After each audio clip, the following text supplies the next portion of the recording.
ty jsi na putu do doma.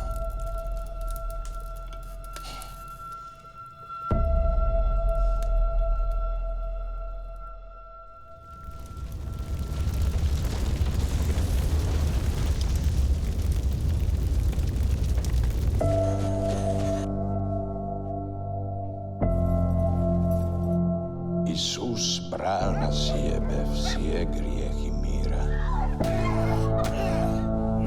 aby nás смертью своею искупил и спасил. Potom vzšel na nebesa, sjedeti направо od Boga Otca. Терпел od mnohých ľudí, равно как и ты.